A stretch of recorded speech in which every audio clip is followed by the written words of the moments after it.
Imaginez un instant la scène. Nous sommes dans un cabinet médical. Face aux soignants, il y a, disons, Madame C. Mhm. C'est une femme au début de la quarantaine, disons 42 ans. Elle s'assoit et elle est tout simplement épuisée. Une situation très classique en consultation, oui. Voilà. Elle raconte que ses nuits sont hachées, qu'elle se sent irritable, à fleur de peau pour des choses qui, d'habitude, glissent sur elle. Et surtout, elle décrit une sorte de brouillard mental constant. Ah, le fameux brain fog. Exactement. Une difficulté à trouver ces mots qui, au fond, l'empêchent de se concentrer au travail. Le praticien l'écoute avec bienveillance, il hoche la tête et il finit par prononcer un diagnostic qui, dans notre société actuelle, semble tout à fait évident. Un burn-out, j'imagine. Mais oui, un début de burn-out professionnel. La solution proposée coule de source pour lui, hein. Un arrêt de travail, du repos et peut-être une prescription pour un léger anxiolytique. L'intention est bonne, l'écoute est bien présente, mais le tableau est dramatiquement incomplet. Totalement incomplet en effet. Et dans ma pratique clinique, c'est malheureusement une situation que j'observe de façon quasi quotidienne. C'est frappant hein, quand même. Oui, ce médecin fait de son mieux avec les éléments qui lui sont présentés, mais de manière séquentielle, très isolée quoi. Il traite le symptôme émergent. Il manque en réalité à ce professionnel un outil, un prisme spécifique pour relier tous ces points qui semblent invisibles ou déconnectés les uns des autres. C'est clair. Et c'est exactement là qu'intervient l'outil clinique dont nous allons parler en détail aujourd'hui, à savoir l'échelle de Green. C'est d'ailleurs l'objectif précis de notre décryptage d'aujourd'hui. Nous allons nous appuyer sur une pile de sources vraiment fascinantes. De la publication originelle et fondatrice de Green en 1998 aux récentes études cliniques de l'UVA Health jusqu'au très retentissant rapport parlementaire français RIST d'avril 2021. Un rapport incontournable, absolument. La mission de notre analyse, elle est claire. Aider les femmes qui traversent cette période charnière à mettre des mots, des chiffres et surtout une véritable légitimité scientifique sur des symptômes qui sont encore trop souvent relégués au rang de simple stress passager. Hmm. En s'appropriant cet outil, il devient possible de transformer de fond en comble la qualité du dialogue avec les professionnels de santé. Vous savez, au comptoir de la pharmacie, je suis souvent amenée à accompagner des femmes totalement perdues face à leurs propres ressentis, persuadées qu'elles perdent pied. Et c'est une détresse bien réelle. Complètement. Alors, pour comprendre pourquoi le cas de cette Madame C est si universel, il faut remonter à la source. Comment la médecine peut-elle seulement mesurer ce qu'elle ne peut pas voir avec une simple prise de sang? Bon, décortiquons un peu tout ça. Avant les années 70, comment la profession médicale faisait-elle pour évaluer ces troubles? Pour être franc avec vous, on naviguait à vue. Ah oui. Ah, c'était une véritable cacophonie clinique. Avant les années 70, la médecine manquait, mais alors cruellement, d'outils standardisés et validés pour quantifier les symptômes liés à la ménopause et, plus largement, à toute la période de transition qui la précède. Donc chaque médecin faisait un peu à sa façon, quoi. Exactement. Les praticiens disposaient de listes disparates, souvent basées sur des observations empiriques très locales. Il était donc totalement impossible de comparer des études cliniques entre différents pays, D'accord. ni même, au final, d'évaluer de manière rigoureuse et reproductible l'efficacité d'un traitement sur une patiente donnée. Il a fallu attendre 1976 et les travaux d'un psychologue clinicien écossais, John J. Green, pour voir émerger une vraie structure scientifique. Green n'était pas gynécologue, donc. Non psychologue femme. Il a publié une première étude basée sur une cohorte de femmes écossaises, puis il a affiné son travail de manière itérative jusqu'en 1998 pour aboutir au standard consensuel international que nous utilisons encore aujourd'hui. En fait, essayer de traiter les symptômes de la ménopause avant l'arrivée de l'échelle de Green, c'était un peu comme essayer d'accorder un orchestre symphonique sans diapason. C'est une belle image. Mais chaque musicien, ou plutôt chaque organe de la patiente, jouait sa propre partition symptomatique. Le cœur qui palpite, le cerveau qui s'embrouille, la peau qui chauffe. Mais le chef d'orchestre médical n'avait aucune base commune pour comprendre l'harmonie globale de l'œuvre. L'analogie est très pertinente. Ce qui est fascinant ici, c'est la rigueur psychométrique avec laquelle Green a fabriqué ce fameux diapason. Son travail s'est appuyé sur ce que l'on appelle une analyse factorielle. Attention, il ne s'agit absolument pas d'un simple sondage de magazine féminin que l'on remplit sur un coin de table pour savoir quel est son profil de l'été. Heureusement. Voilà. Cette échelle repose sur une consistance interne élevée. Alors, permettez-moi de vous arrêter sur ce terme très clinique. Consistance interne élevée, pour une personne qui n'a pas fait de statistiques médicales, ça reste abstrait. Bien sûr. Pour faire simple, est-ce qu'on peut imaginer cela comme un filet de pêche de haute précision? Une haute consistance interne signifierait que toutes les mailles du filet sont tissées assez serrées et de façon assez homogène pour attraper exactement le même type de poisson, Oui, sans qu'aucun ne passe à travers ou qu'on ramène de vieilles algues par erreur. En gros, les questions visent toutes le même dérèglement sous-jacent, de façon très cohérente. c'est exactement cela. Le filet ne ramène pas n'importe quel mal-être, il ramène spécifiquement le mal-être lié à cette transition hormonale.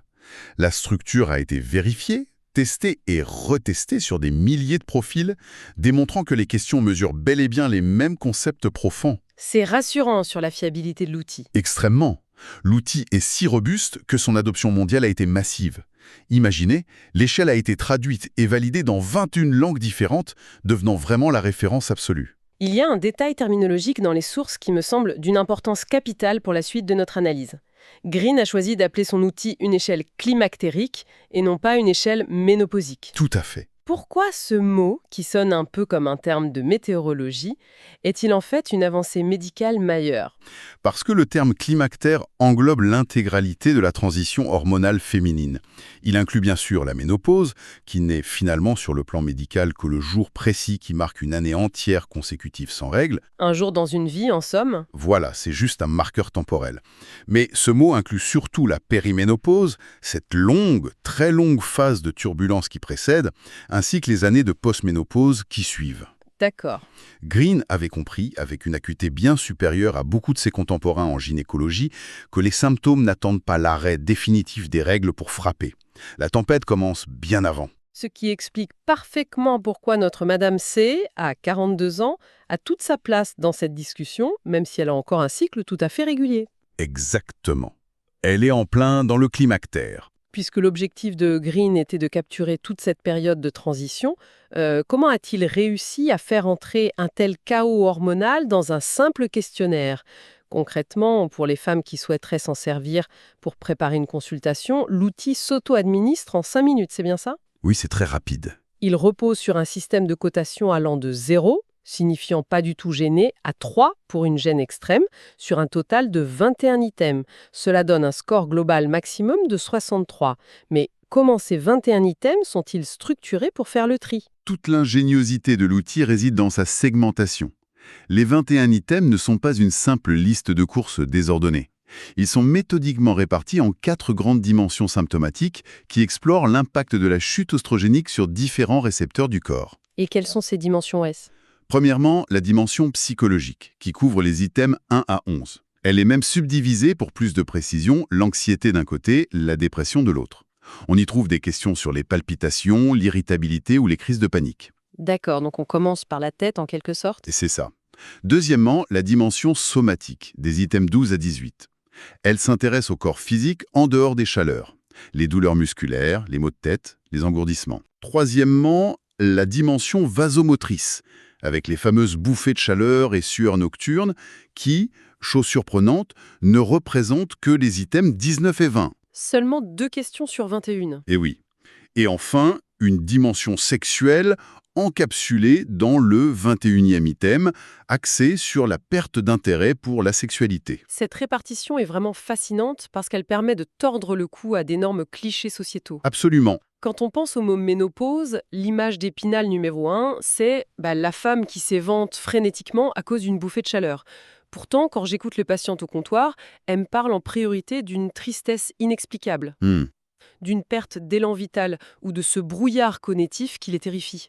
Est-ce que les données cliniques internationales confirment ce décalage entre le cliché et la réalité du terrain? Les données sont catégoriques sur ce point.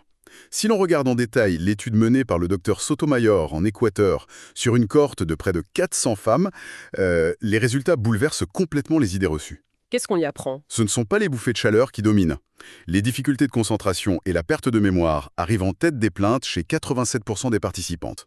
87%, c'est énorme. Et elles sont suivies de très près par la déprime, la tristesse et l'irritabilité à 82%. Les troubles vasomoteurs sont bien présents, avec environ 90% également, mais ils ne sont ni les seuls, ni systématiquement les premiers motifs d'altération de la qualité de vie. C'est dingue que ce soit si peu connu. Il faut savoir que le cerveau est tapissé de récepteurs œstrogènes.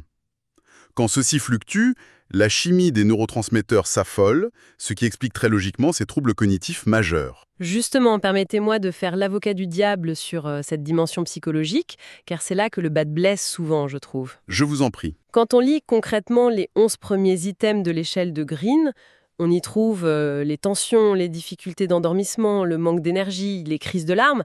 Honnêtement, cela ressemble à la description clinique parfaite d'un épuisement professionnel. Oui, c'est vrai. Ou du moins de la charge mentale écrasante qui pèse sur les femmes dans la quarantaine.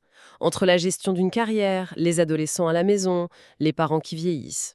Comment un médecin peut-il, avec ce seul questionnaire, affirmer que c'est un bouleversement hormonal et pas simplement la vie moderne qui broie la patiente? C'est une objection clinique très juste, et c'est exactement le piège dans lequel tombent de nombreux médecins non formés. Mais l'échelle de Green a été pensée pour éviter ce piège grâce à la granularité de ses sous-scores. C'est-à-dire? L'erreur serait de ne regarder que le score total sur 63. Imaginons 2 patientes avec un score global identique de 25. La première a un score vasomoteur et somatique très élevé. Beaucoup de sueur, des douleurs articulaires intenses, mais un score psychologique modéré. La seconde a très peu de signes physiques, mais son score psychologique crève le plafond. La réalité clinique sous-jacente est radicalement différente. L'échelle ne délivre pas une sentence 100% hormonale, elle cartographie un état à un instant T pour isoler les variables. Mais c'est là qu'il y a un danger immense, non? Si le score psychologique crève le plafond chez cette seconde patiente et qu'on ne regarde que cela, le médecin généraliste risque de faire exactement comme avec notre Madame C du début? C'est-à-dire, Dégainer immédiatement une ordonnance pour des antidépresseurs au lieu de traiter le déficit hormonal sous-jacent. vous mettez le doigt sur l'un des plus grands drames de la médecine contemporaine. C'est un risque majeur. C'est effrayant. Oui, si le médecin ne lit pas l'échelle correctement, il prescrira des psychotropes qui ne régleront pas le problème de fond. C'est pourquoi l'analyse combinée des sous-scores est absolument vitale. Donc il faut regarder l'évolution globale. Exactement. Si ce score psychologique élevé est soudainement accompagné de l'apparition de nouveaux symptômes somatiques mineurs, comme l'item sur les douleurs articulaires ou les réveils nocturnes en sueur, l'algorithme mental du médecin doit changer. Il ne voit plus une dépression isolée, il voit un syndrome climatérique global. Le questionnaire oblige le praticien à lever la tête et à regarder les autres dimensions. L'échelle agit donc comme un filtre révélateur. Elle traduit un ressenti diffus et chaotique en un profil clinique clair et compartimenté. Tout à fait. Et puisque la science prouve que ces symptômes psychologiques et cognitifs sont très souvent les tout premiers à se manifester bien avant l'arrêt des règles, cela nous amène directement à l'un des plus grands malentendus actuels concernant la santé féminine, la chronologie. C'est en effet le point névralgique de toute cette problématique. En France, le corps médical retient que l'âge moyen de la ménopause confirmée est de 51 ans. C'est la statistique officielle. Oui, c'est ce qu'on apprend à l'école. Le problème, c'est que la périménopause, cette fameuse phase de transition où les ovaires commencent à fonctionner par à-coups, est un processus extraordinairement long. Elle dure en moyenne de 4 à 7 ans, mais de nombreuses études montrent qu'elle peut s'étirer jusqu'à 10 ans avant l'arrêt définitif des menstruations. Et c'est là que ça devient vraiment intéressant. Parce que si l'on fait un simple calcul mathématique, une femme qui sera ménopausée à 50 ans a pu voir ses tout premiers symptômes d'ordre cognitif ou anxieux apparaître dès 40 ans. C'est tout à fait ça. Et les données récentes viennent littéralement pulvériser nos préjugés sur l'âge. Que révèle exactement la grande étude menée par UVA Health sur ce sujet précis? L'étude d'UVA Health, menée sur une cohorte de plus de 4400 femmes, a provoqué une véritable onde de choc. Elle démontre que 55,4% des femmes âgées de 30 à 35 ans rapportent déjà des symptômes de périménopause modérés à sévères. Waouh, entre 30 et 35 ans? Oui. Et dans la tranche d'âge des 36 à 40 ans, ce chiffre grimpe à 64,3%. Ces statistiques obligent notre profession à repenser totalement ses algorithmes diagnostiques. J'imagine, oui. Cependant, il est de ma responsabilité d'apporter une nuance diagnostique majeure ici. Il ne faut absolument pas confondre l'apparition précoce des symptômes de la périménopause physiologique avec une pathologie spécifique appelée insuffisance ovarienne prématurée ou IOP. C'est très différent, en effet. Oui, l'IOP touche environ une femme sur 100. et se caractérise par un arrêt complet et pathologique de la fonction ovarienne avant l'âge de 40 ans, ce qui nécessite un traitement impératif.